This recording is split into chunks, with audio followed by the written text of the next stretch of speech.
Viking is suck. Making Viking is the most harmful action in Terran versus Protoss.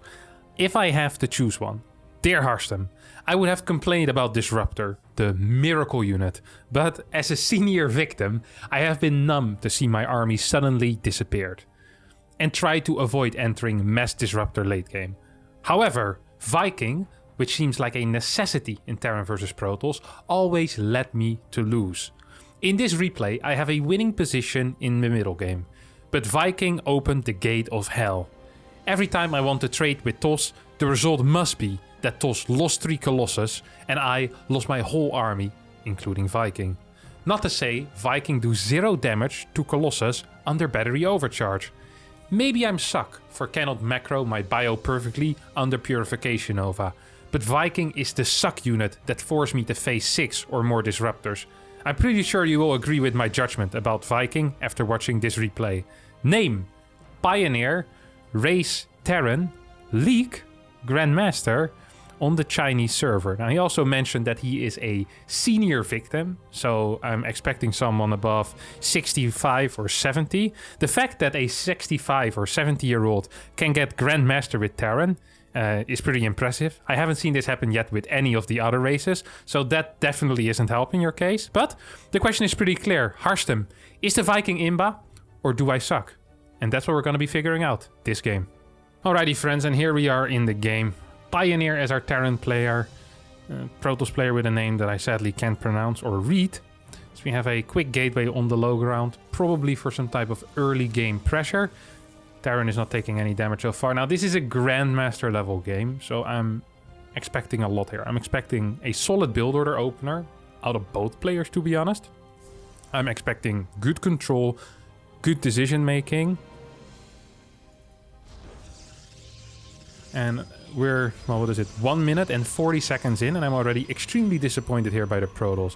He built a Cybernetics core before the Nexus, but this Cybernetics core is the exact same timing as if he played a Nexus before core. So he just gave up economy for no reason, and his initial adept is also just going to be 11-12 seconds later than it should be with a core first. So all of the disadvantages, none of the advantages.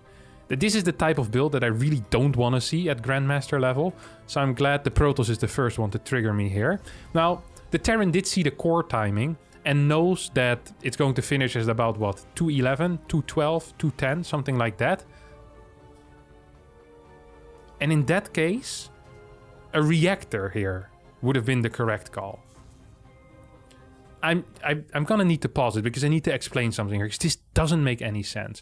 You only play Reaper Marine if you're either being attacked by a very, very fast Zealot, or if your opponent has a low ground gateway wall with like a 13 pylon or a 12 pylon fast gateway, because you need quicker units. The reactor takes a very long time to build.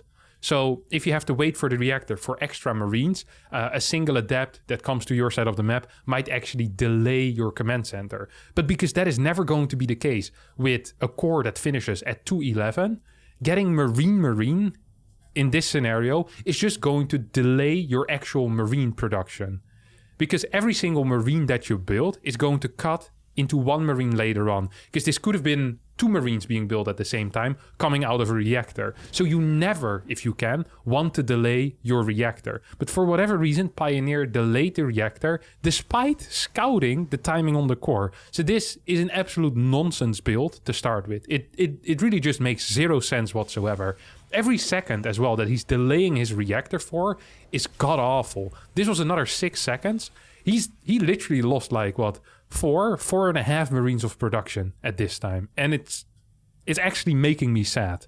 It really is making me sad. Now, this Stalker is going to move across the map. It's going to pop into these 3 Marines. We have a second Stalker on the way as well. And because this reactor is so extremely delayed, these Stalkers might actually be capable of doing something. Otherwise, there would just be more units here at this point. They would be capable of defending better. It's still going to probably be... Holy crap, what is this target fire? Look at this. Maybe this is... He just doesn't understand that you don't have to take out the shields from both Stalkers at the same time. You're allowed to target fire on the unit that already has damage. Look, takes out this one. Already had a lot of damage on this one. Now swaps back to the Stalker that he had already damaged initially, to then swap back again to the Stalker that has less HP, which should have stayed on this one if you're gonna deal this much damage to it. Loses 3 Marines, keeps the Hellion alive. This is, quite frankly, just extremely embarrassing. Like, he probably forgot that this happened in the game, and that's why he sent it. You know, he was like complaining about the Viking, but this early game is extremely embarrassing. Like, really, really embarrassing. This should never happen. How can you lose? Or how can you be even under pressure in the early game playing against a cybernetics core that finishes at 2 minutes and 11 seconds? To make matters even worse, there's also going to be a sentry. Now, losing to a sentry rush or sentry pressure is a little bit like getting beaten up by a guy that uses a feather. I'm sure that it really sucks for you to get beaten up by a guy with a feather. But if that would happen to me, I don't think I would tell anyone, and I definitely wouldn't show the footage to a YouTuber who would then make fun of you getting beaten up by the feather. That seems like a relatively poor plan. I'm pretty sure that Pioneer forgot that this happened, because there's no way that a Grandmaster Terran would honestly ever send this to me. Like, don't you have honor or pride? It's really sick. Let's not forget that he has like 4 Marines less than he should have, despite going for a 1-1-1 type of push. This entire build order just really doesn't make a lot of sense. Supply drop has been used as well. It's really sick to me that my expectations when I'm getting a Grandmaster level replay are relatively high. And every single time I just keep getting disappointed again and again and again. Like, this isn't even difficult game theory. This is not like you're making mistakes in the decision making. It's just this guy is too lazy to look up a real build order and just makes up his own crap. And if you make up your own crap, at least think about the crap that you're doing. But it's obvious that there was no thought put into this build whatsoever, because this could just hit way harder with like 4 or 5 extra Marines, and well, you'd probably be capable of just straight up killing your opponent at this point. 4 Stalkers move to the wrong side. Now maybe you get a kill on the pylon. If you're really lucky and the Protoss takes a bad engagement immediately, you might even be capable of taking the Nexus down. So for the tosses here, what you want to do is you want to keep the Stalkers in between this army and the reinforcements, then wait for 1 or 2 extra warpins, and then you go in. I think there's Blink already. Probably want to Blink on top of the tank, as that's the one that has the highest damage output. You could 2-volley it, and then you just kind of kite the other units. You're probably going to be fine. But instead, he didn't take out the tank, and if the tank gets to survive, it just deals too much damage. Yeah. Okay, this is really bad for TOS. This game is honestly just over. 3rd CC is done already. Barracks 2 and 3 are on the way. Is this going to be a Raven? What did he build the tech lab for? For the 4th barracks, maybe? I've never seen this before. This is the type of play I'm not familiar with. I'm really sad to have to say these things in a Grandmaster game. 5.1k MMR. This. Just a reminder. Imagine watching this and not being 5.1k MMR and being confused how it's possible. Most of you are worse than this. Just a friendly reminder. Holy crap. Alright. Reactor on the starport. Reactor on the factory. Double eBay. I kind of like this. I actually do kind of like all of this stuff. The 3rd CC is done. Work production looks good. Terran is still in a good position here. Don't get me wrong. Like, Terran is extremely far ahead at this point. Like, extremely far ahead. More workers, more supply, better upgrades. Tech is okay-ish because you have tanks as well, and your opponent is transitioning into Blink and Colossi with relatively low infrastructure. So not like 8 gateways where the moment charge finishes, it's going to be great for TOS. No, it's like 5 gateways now, or 4 gateways right now. Soon to be 6. Templar Archives is not going to start for another 45 minutes or so because there's just not enough gas. Protoss does have a little bit of vision here with the Observer, but this is just a fantastic setup. Give this army to Hero Marine, Clam, Maru, Cure. Honestly, give it to my Terran, and I'm pretty sure I'd be capable of winning the game from this point on out. There's 3 Zealots and 6 Stalkers. Excuse me, make that 6 Stalkers without the 3 Zealots. There's a Colossi that is being chrono boosted out right now, and this is against 2 tanks, 5 Marauders, and 19 Marines. It is literally impossible to lose this fight. It, like, legitimately just impossible. You're just gonna get another kill on the Nexus here. I think. I hope. Slight overstim. I think he just double stimmed or something. Not quite sure how it's possible otherwise. Okay, at least gets the kill here on the Nexus. That's good. Don't really want to be engaging with the Marines first. No target fired on the tank either. Lots of low tanks. Could have definitely gotten some stuff there. Some huge overstimming going on. I didn't pay super close attention, but he's either stimming way too fast, way too much, or he must have double pressed stim once or twice. Because this army isn't supposed to be this hurt at this point. With the first two medevacs, with such a small army, you can stim once or twice and be fine. Must have stimmed too many times there. Okay, third base already on the way. Once again, Terran so far ahead, it actually hurts my head to think about it. 2-2 here is on the way as well, which is great. Very good call. Sentries being built for the Protoss at this point is really bad. You have a Ghost Academy on the way, which I really like as well. Second starport. Usually I'm not a huge fan of second starport before 8 barracks, especially if you're also getting Ghost, because you just are kind of lacking the gas. And that's what we're seeing here, right?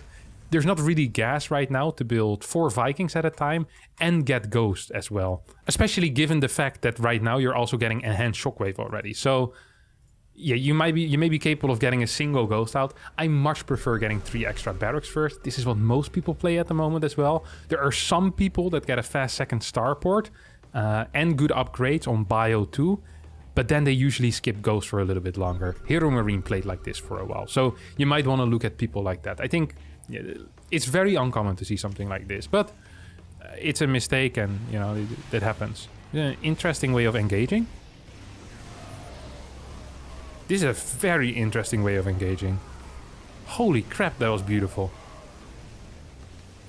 I think this Protoss could not have even dreamt a fight like this because it's too unrealistic. You know, sometimes when you're dreaming and you start flying and saving the world, you know, and everyone loves you, and you go like within your dreams, like, okay, this can't be real because no one loves me. And you wake up. That's what usually happens. If this was a dream for this Protoss player, he would have woken up at this point because there's no Terran that is above 3k MMR that would move up this ramp on Curious Mind. The biggest advantage you have on Curious Mind is the fact that if you attack in between the natural and the third base, which is this general area, you have a concave that is bigger than the Grand Canyon. It's huge, okay? You can't even take a picture of it. That's how huge it is. You need multiple cameras or you need to take a panorama picture. That is how big this freaking concave is. So what you can do is you just set yourself up in that concave and then wherever the Protoss army isn't, you send up like 8 units and a medevac. This forces the Protoss player to attack into your concave away from the battery as well. Because don't forget, super battery, pretty decent thing to have as a Protoss. Not even sure if it was used. It wasn't even used in this fight. Holy crap. But if he would have used it, then it also would have been another reason why you want to do this. You can actually take insane fights. You somehow managed to lose a fight on Curious Mind, being up 50 supply and equal in upgrades as well. This is really impressive because this is legit the best map out of the entire last map pool for attacking in between natural and third, and you managed to mess it up. Very impressive, my friend. Very impressive. Is it like you just wanted to give up your natural advantage to kind of even it out? If you were a tennis player and you would have to serve, you would always do it underhand because you wouldn't want your opponent not to be able to hit back the ball. Now, I'm sure your opponent would appreciate it, but I'm not quite sure what that would do to your overall win rate because I don't think it would be so good. It's actually extremely stupid. You're also still attacking without any ghost whatsoever. Your 2-2 is about to finish up. I wouldn't mind if you wait for that at this point. It is such a short time away, and it would also massively increase your overall Viking count because 3 more are on the way. So I really do believe you should wait for that. If you do that, I think it's the correct call. 3 ghosts are being built now. Probably should have been built 1 rotation faster, so they could have been with this attack.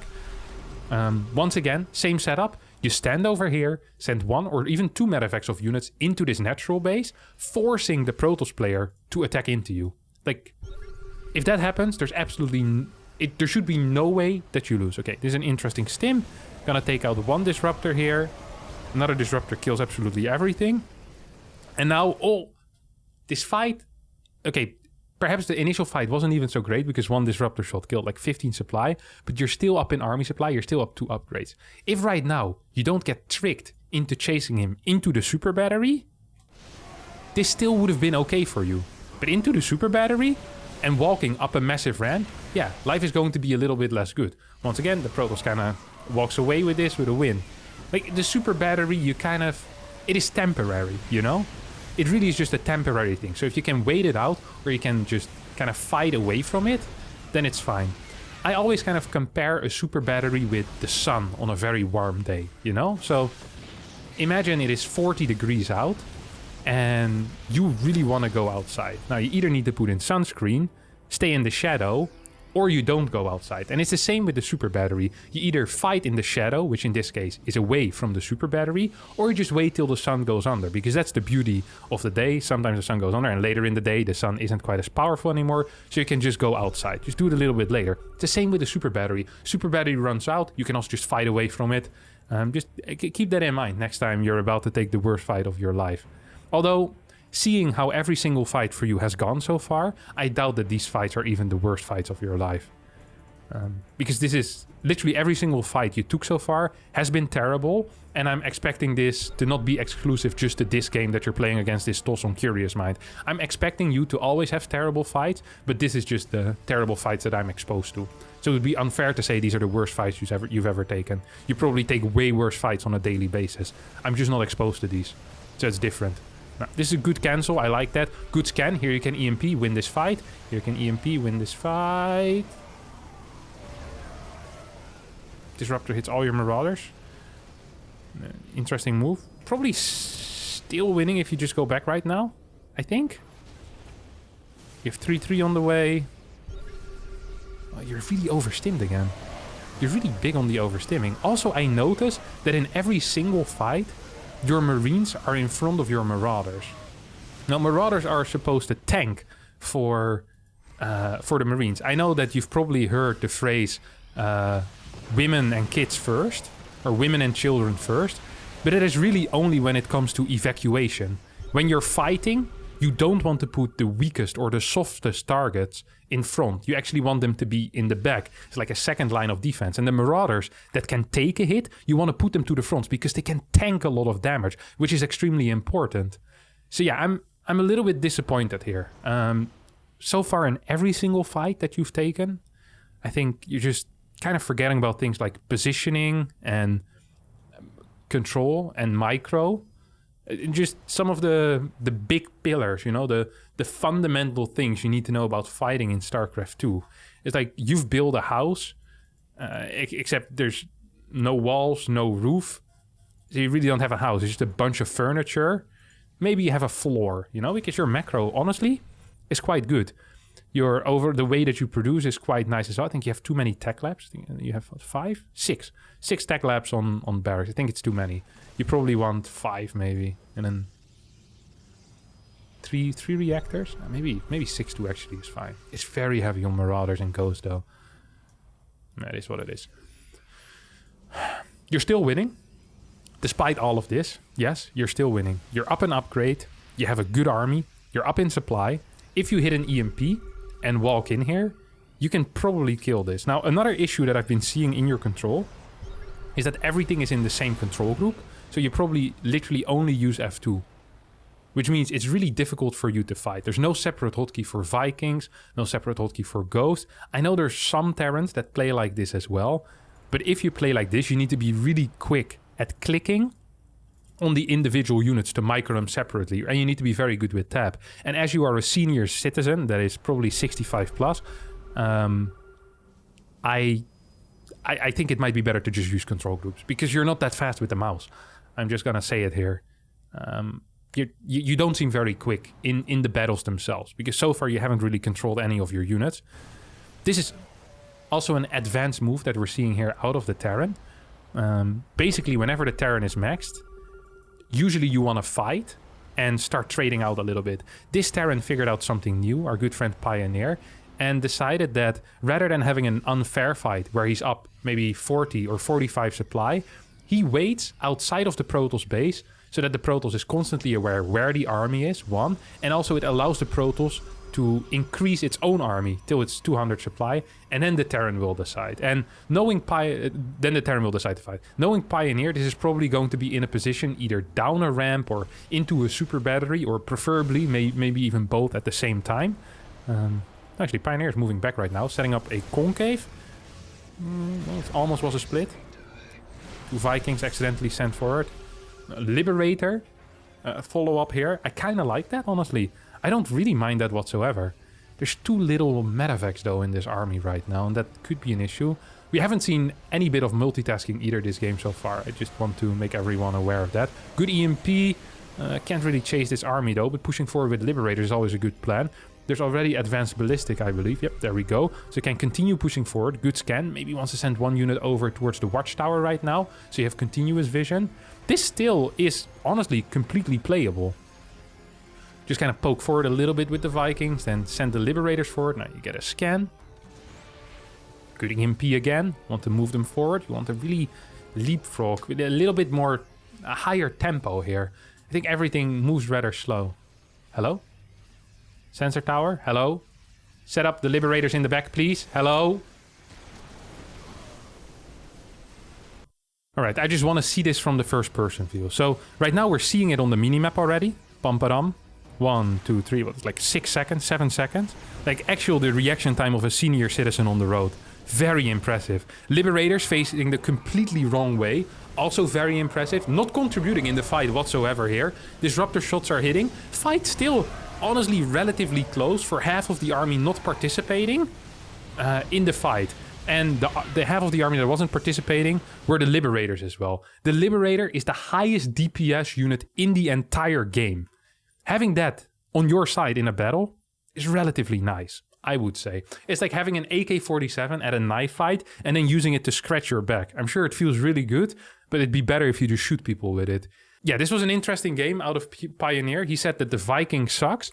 Now, I think that there's an issue here for Pioneer specifically, where if we were to raise people completely separate from society without ever having seen a game of StarCraft 2, and then we would bring them and show them this replay, they probably would conclude that the entire Terran army sucks. It's like, look, the numbers for the Terran are very high and for the Protoss very low. Every single time the Terran loses. This has nothing to do with the Terran units in general. It has everything to do with the way that Pioneer controls his units. Marines in the front every single time. Moving up a ramp. Yep, there we go. EMPs do hit sometimes, so that's good. Vikings are always too late or too early at a fight. Marauders seem to not run away from disruptor shots. There's no splits whatsoever. The micro is the real issue for you here. It's not the Viking, it's not the Marauder, it's not the disruptor. You just don't control your units. And that is a real big issue. My good friend, the Viking doesn't suck. It is you who sucks. Thank you for watching. I hope you did enjoy this episode of Is It Imba or Do I Suck? If you did, don't forget to hit the like button, subscribe to the channel, and hopefully I'll see all of you next time for a new video. Thanks, and subscribe and like, and bye-bye.